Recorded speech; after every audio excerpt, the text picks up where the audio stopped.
always, yes. From when my mother was a nurse many years ago, she worked in the East End of London amongst the poor. And she based herself on Sister Dora, actually, who was the local heroine of Walsall. But from when I was 15, I used to spend almost every weekend, if I was free, on Saturday, stay the night at the hospital and work all day on Sunday, all voluntary. Because in those days, you weren't allowed to be a probation until you were 17. So I just had to do other jobs. Well, actually, I worked in a first aid room in a factory, Crabtree's factory. So I was there until, I could go to the hospital when I was 17. I was at Sunday school when war broke out, and they announced it, during the service. And, of course, everybody rushed out of the church and to make their way home, to find out what was happening. I think we all thought there'd be bombs dropping immediately or something like that, but of course it didn't happen like that. I had 2 sisters and a brother. I was the eldest of the family. My father was a coal miner, and my mother, she did all sorts of things. She was a choir master. She had children from all over the place for singing lessons and piano lessons. And always on a Sunday evening, our house would be full of people singing round the piano. This was just before the war started, and I used to have to carry it across a field into the shelters that were specially built in case of an air raid. And, it was just a practice, really. Nothing else happened at that time. And then soon after that, you see, I was able to, when I was 17, leave the factory and go into the hospital. But I was working sort of all day. I didn't have any shifts at all.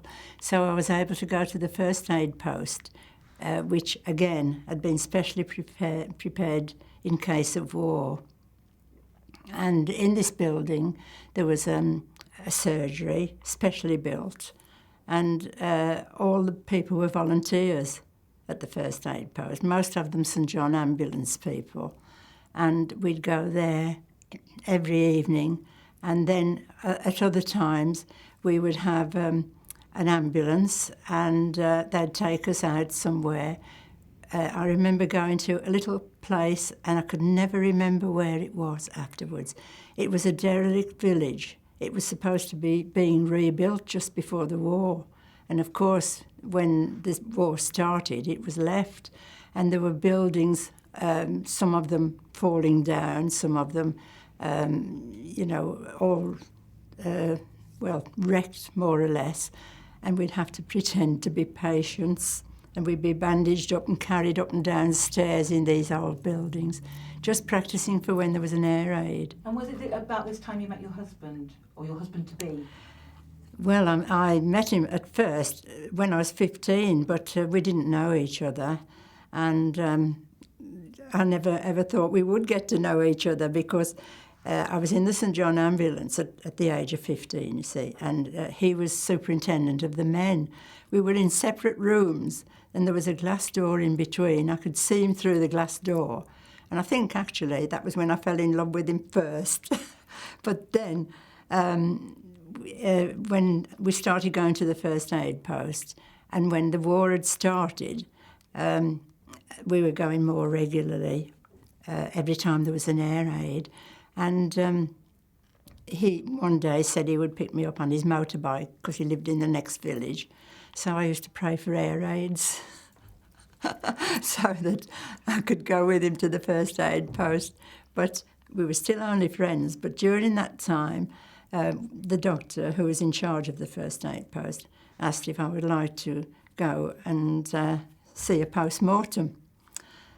So I went with him, and of course my friend, as he was then, went at the same time, and we were in this mortuary, and there was another doctor there. The two doctors were working on the body, and there was an air raid, and all the lights failed, and there were candles there for an emergency, so we lit the candles, and we stood one each side of the body, looked into each other's eyes, and we fell in love, and that was the start of it. And then we met a few times afterwards at the first aid post, and we used to sit on the sandbags outside, and all the people, the other volunteers, would bring tea out to us and lock the door so that we couldn't get back in. And then I think it was at one time, while we were going to the first aid post and sitting on the sandbags, we heard the German planes going over, because they were quite a distinctive sound from our own planes. And not long afterwards, we saw that the sky was all turning red, and we didn't know what it was, and that we just kept hearing the planes going over, and we didn't know until the next morning that it was Coventry burning. We were going to get married in actually it was the end of September when we actually, met, and by Christmas we got engaged, and we were going to get married in 1940. And my mother had managed to get some material from somewhere, so I'd got all the white satin for my wedding dress, which was made, and the 4 bridesmaids' dresses in lilac satin, and we were all prepared for the wedding. And then he came home one day, and he'd got 2 days' leave before embarkation leave. He didn't know where he'd be going at all. But anyway, he went away, and I went to New Street Station to see him off. And, of course, all the women were there saying goodbye to their husbands and everybody. And when the train went, I just went into Lewis's in Birmingham, into the basement where they had the restaurant, because, with it being the war, it's got to be below stairs, and just sat there with all the other women all in tears after seeing them going, knowing, we didn't know when we'd see them again. I was at the Manor Hospital, but I joined the Civil Nursing Reserve, which meant that if there was a war, I should go into a military hospital. And I chose Burntwood because it was nearer home. And I thought, my mother needed help sometimes, and I thought, well, if I had a day off, I could go home. But when I first went there, the hospital had all the wards had been built, the 7 huts, in preparation for war. And it was full of civilians, and they were all people who had their operations in Birmingham, but because of the bombing, they'd been sent to Burntwood, more in the country, to recover from their operations. And I remember the first ward I went on was the gynae ward, which was all hysterectomies. And there were 40 beds, and only at night, I was on night duty to start with, 2 nurses. So you can just imagine what it was like. There were no disposable things like bedpans, which there are now. All bedpans had to be emptied. All the women were in bed. There was a lot of blood, and it was really hectic. And the first 2 days I thought, I can never stick this, because at the Manor I'd mostly been nursing men, which were much easier. But I gradually got used to it, and to the smell. I always remember the smell in this ward, because there was such a lot of blood, with all of them having hysterectomies. But it wasn't too bad. And then there was, next door to the hut that I was on, the ward line, there was the children's ward, and I did 1 or 2 nights on there. And that was quite interesting, because if babies cried, you could pick them up and nurse them. And, I quite enjoyed that.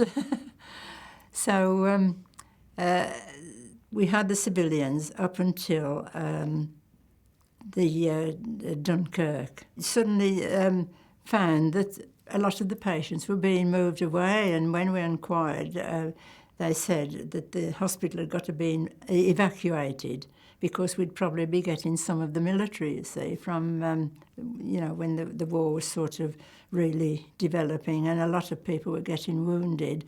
And so eventually it was emptied altogether. In just a day or two, everybody was moved, and they were sent to other places. And I was on day duty then and living in at the hospital, and we were called early one morning. Everybody was told to get up, and get dressed. And even then, uniforms had to be immaculate. And then we stood outside of the wards waiting for whatever was going to happen. They said there'd be a convoy coming. Well, there was a hill up to the hospital, and we could see all these vehicles coming up the hill. There were lorries and buses and all sorts of odd things. And then they came in through the main gates where there were guards on the gate, and then a long drive. And we all stood outside the wards, and we'd been told to, as each vehicle stopped, to get the men into the wards, starting from number 1 and going all the way down, with all the other wards. And so I was on this Ward 7, which was the last hut, so I had to wait for them to come. And when we got them down into the ward, we could see how what their injuries were. Some of them were quite unconscious. Others, they were all still covered with the mud from the beaches, just how they'd been picked up and brought in the little boats back to this country. And then they were taken they were flown from France or wherever they landed to Cosford.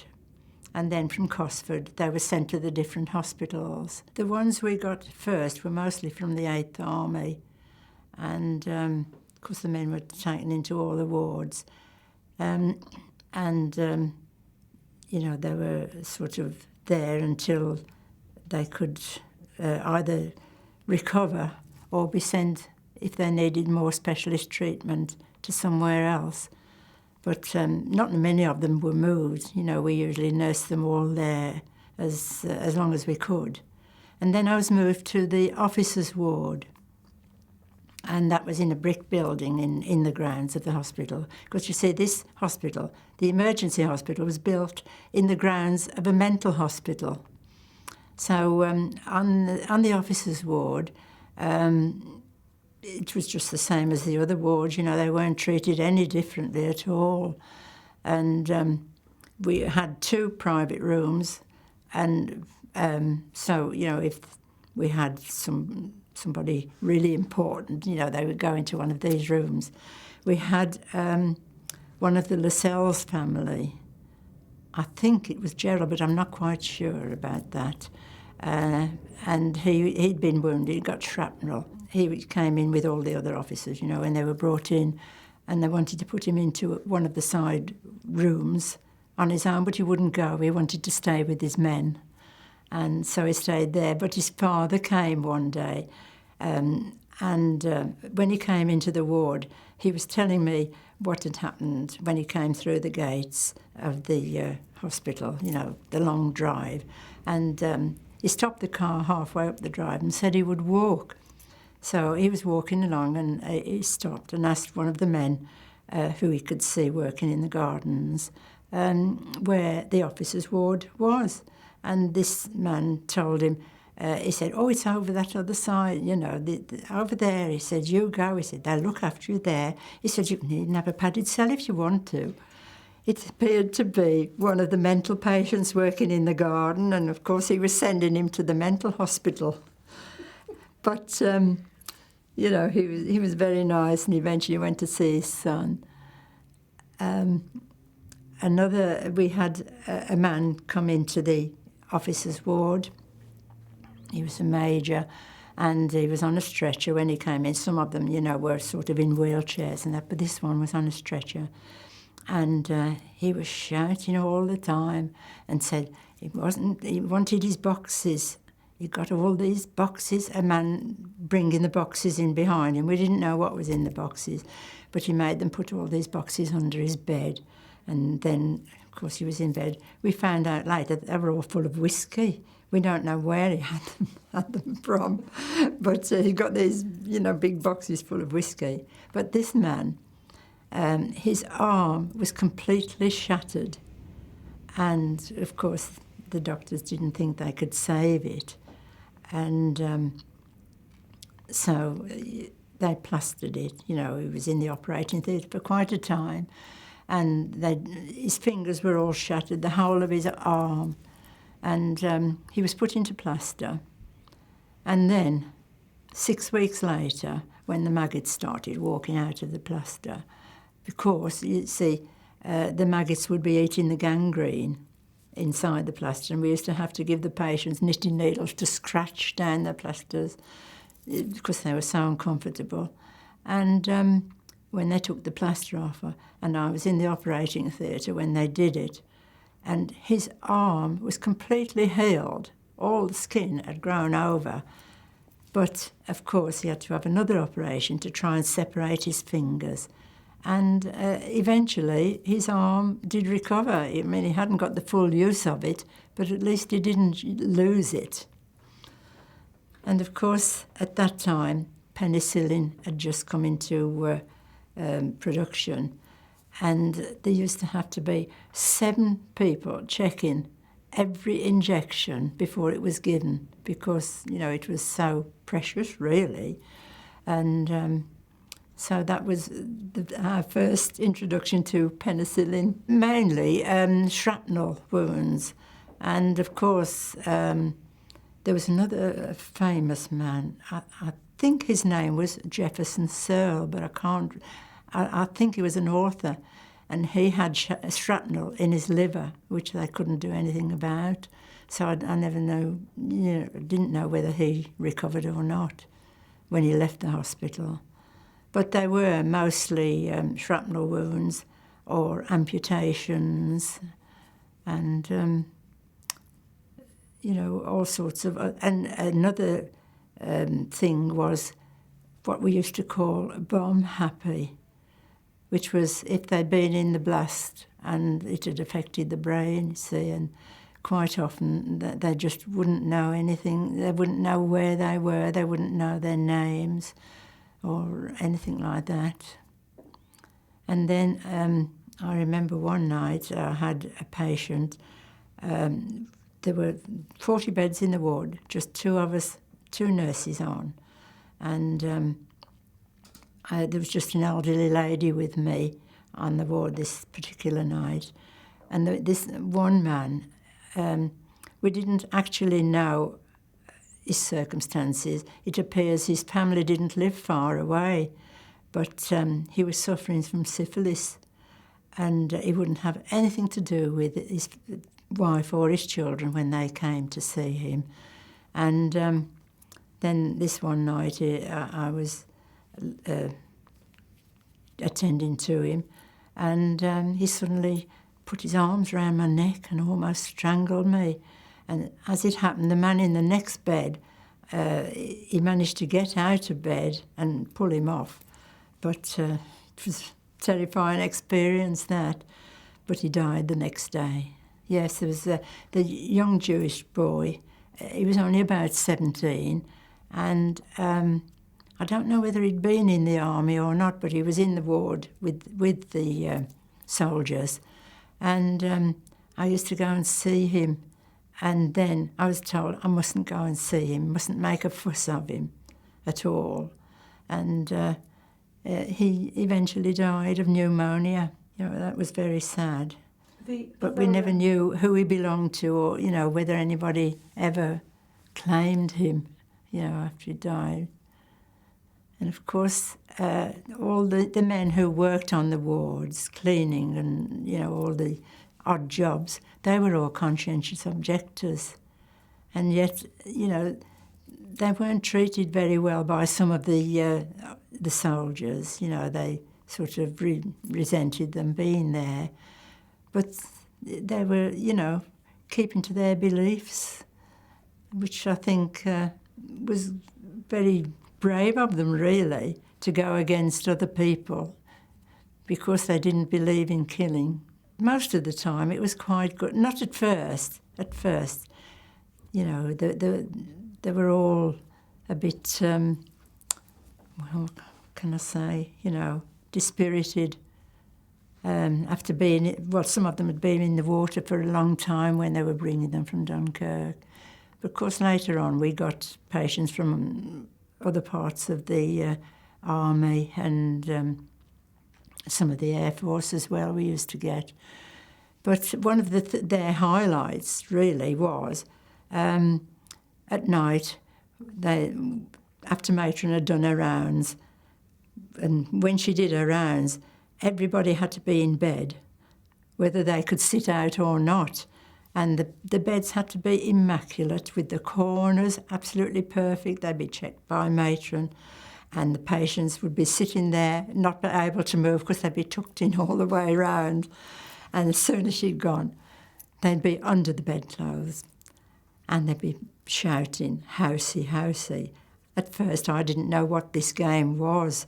And then I was told, you know, don't ever let anyone come into the ward. And they used to ask somebody to keep guard on the door so that no one, you know, no doctors or anybody would come in, because if they were caught playing this game, they would be court-martialed.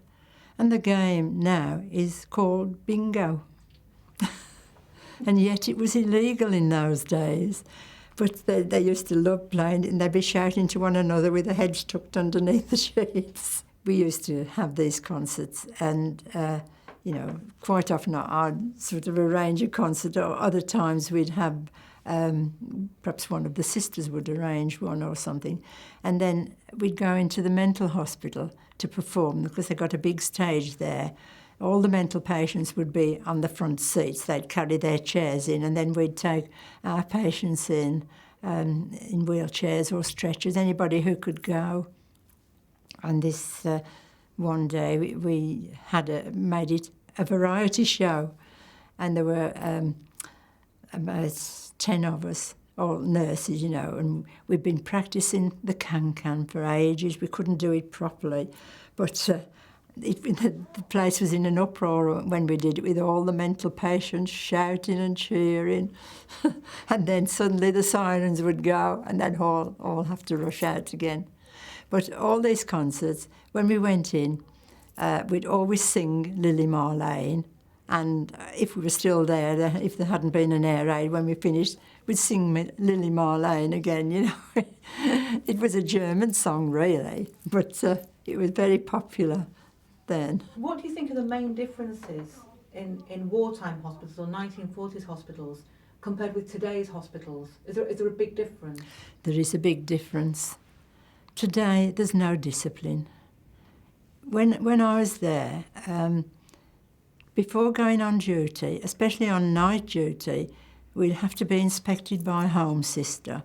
We'd have to have shoes cleaned, black stockings, dresses just the right length, just below the knee, white aprons, and before going on duty, because our dresses were long sleeves, we'd wear the stiff cuffs. When we went on duty, we'd take the cuffs off and use the sort of armbands, the white armbands.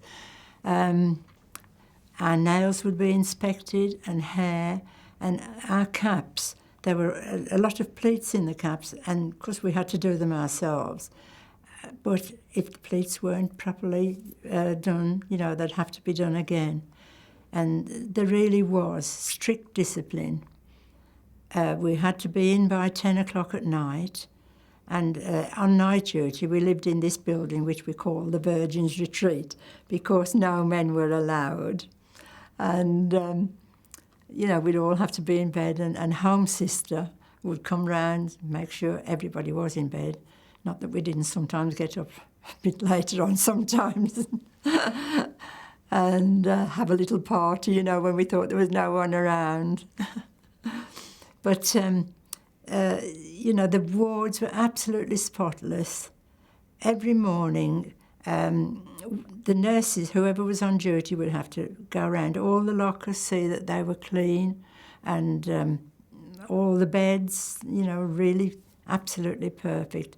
And there was always a table in the middle of the wards, the huts, a beautiful table which had to be polished every day, but no one but the sister in charge was allowed to polish it. Don't know why, but no, none of the nurses were allowed to polish this table. But, everything was so clean. And when you look in the wards today, and the way they're dressed today, nobody knows who are nurses and who are cleaners half the time. And, if only matrons would come back, that they made such a difference. Because matron would do rounds 2 or 3 times a day, and everybody would have to be, see that everything in the ward was absolutely perfect. They were so excited when we knew that the war was over. But the work still had to go on just the same. So really, there wasn't a lot of difference in the hospital at the time, except, the men were all so excited and pleased. But didn't make a lot of difference because we just had to carry on with the work just the same. And we were still getting patients in then. So, we just had to go on as usual. So we had these 12 Polish airmen, and they came in and they were all put to bed straight away, and they were all blind. They'd had something done at their eyes, and their nails had been drawn off, but they'd been tortured in other ways too. But none of them lived more than, I think, 3 days was the most any of them lived. But before that, during the war, we had Italian prisoners. And we had 30 Italian prisoners. And I always remember the doctor having to examine them. We didn't know what was wrong with them, and none of them could speak English. And I was having to make them all bend over so that he could look at them. And they were all suffering from hemorrhoids. And then on the ward, we'd got 2 bathrooms with just 1 bath in each. So the treatment for hemorrhoids, you see, was sitting them in the bath all 2 or 3 times a day. So I got 1 each end of each bath every day, just sitting there. And they used to be, we didn't know whether they were swearing at us or not, nobody could tell what they said. But they eventually went away. So then your husband came, your fiancé came home? Yes. Well, at first he went away in 1940. I had a letter to say he was on his way to somewhere. He was on a ship because he was in the naval sick berth. So he said in this first letter that his duties weren't very hard. He was just having to treat seasickness and stuff like that. Nothing much was happening. And then after that, I didn't hear for nearly 2 years. And I did hear that the one ship going out to Africa had been bombed, but almost everybody was saved from it. And so I think that must have been the boat that he was on. Eventually, I had a letter from Peter Maritzburg to say that he was there and, he was all right. And then eventually he moved to Mombasa, where he was working with the flying doctor and going out in this little aeroplane most of the time, visiting the outlying villages. And sometimes the witch doctor went with him as well. And, I had photographs of him with the witch doctor.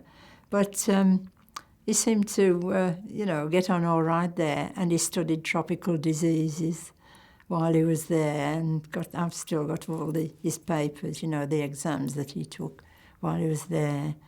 And then eventually I had a letter, a telegram to say that he was on his way home.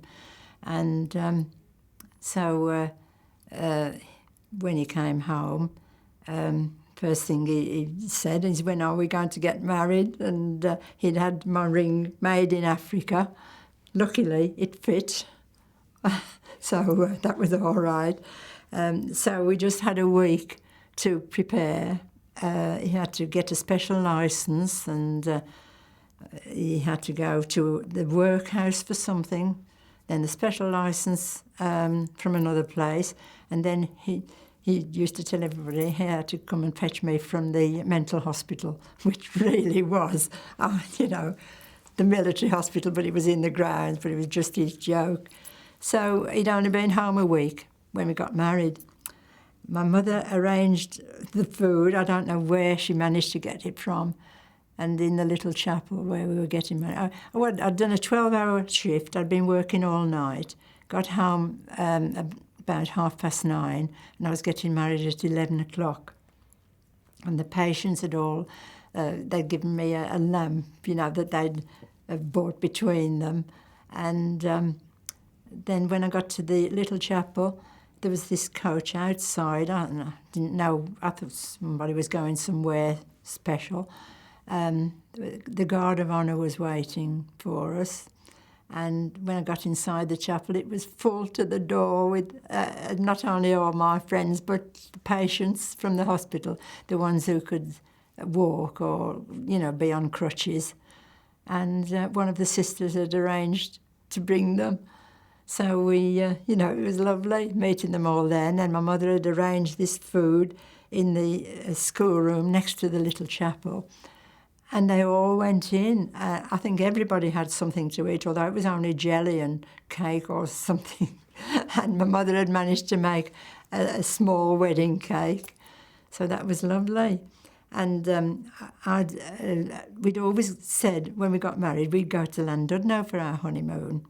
So I tried everywhere to get into a hotel in Llandudno, but we couldn't. So we eventually found a little guest house that my mother knew, and so we'd booked up there. The only thing was, after when I'd been home and got changed, and we went to catch the train in Walsall, and got on the train thinking we'd have the carriage to ourselves, and one of the sisters from the hospital, who I wasn't very friendly with, got in with us, and she was on the train all the way to Rhyl. But when we got to Llandudno, we went to this little guest house. All the hotels were full of the forces, you see, and the beach was all barricaded with wire and boulders and stuff. Nobody could get to the beach. And the pier at Llandudno was cut in half. So we spent our week, 10 days there, just walking everywhere and getting to know one another again. Climbing up to the top of the Great Orme and just watching the sea. But we'd been there now for 10 days, and so we were looking forward to getting back home because we'd really never, been at home together. So when we were returning from our honeymoon, we got on the train, which was just supposed to be straight through to Birmingham. And we'd been on quite a long time. And somebody had shown a notice or something saying it was Burton-on-Trent, and that is just past Trent Valley Station. And so we started to get ready to get off at Birmingham because we knew we wouldn't be long from there. But the train kept going, and gradually it got dark, and then the air raid started, and we thought it's taken a long time to get back to Birmingham. By that time, we'd no idea where we were because it was so dark, and the train kept stopping on and off. Every time there was an air raid, it would stop. And eventually, after what seemed like hours and hours, we came to a station, and there weren't many people on the train, and we got off, but found that all the platform was burning. There were holes everywhere and flames, and we were having to run round these holes. Pieces kept dropping from the roof, and there was such an awful noise. And it was the V2s that were bombing London at that time. And, of course, we didn't know it was London until we were told that it was Euston Station. I'd always wanted to go to London, but never knew that my first visit would be like that. So we followed other people just dodging around these holes and things. We didn't know where we were going. eventually we got to another platform. There was a train in, just ready to start off. So we got on it because we didn't know where it was going, just hoping we'd get away from London. Eventually, we found out that it was going to Birmingham, and we arrived at Birmingham in the early hours of the next morning. And my new mother-in-law had arranged a party, and all the people had been there thinking we were going to be back the night before, which didn't happen. But that was the end of our honeymoon. And then the next day I had to go back to work at the hospital. So I had to go back on duty at the hospital. And he'd come to see me when I was on night duty. And we were in this building, which I mentioned was called the Virgin's Retreat. And all round the windows were sandbags, you know, to keep the blast out. And there was just a small opening at the top of each of the windows, which we could see through. And there was a path along to this building. So when he was coming to see me, some of the nurses had to keep a lookout through this top of the window over the sandbags because we weren't allowed out, you see, and he wasn't allowed in. So they'd keep a lookout while I popped out to see him, and we'd just walk through the fields and then get back. And it got a signal in case Home Sister happened to come in, so that I'd rush back and be in for when she came. But it's unbelievable these days, you know, that things like that could happen. But that's because discipline was so strict in those days. But it wasn't all discipline, really. I mean, sometimes when we were on night duty, one summer it was very hot. So, and it was hot in the building. There were 4 of us in this one room, you see. So we took our blankets outside into one of the field outside the building, and thought we'd sleep there for the afternoon. We went to sleep, but we were woken up, found ourselves surrounded by cows. But another time, when I was working in Hut 7, there was an air raid, and 2 of the conscientious objectors were just taking somebody who'd died to the mortuary, you see.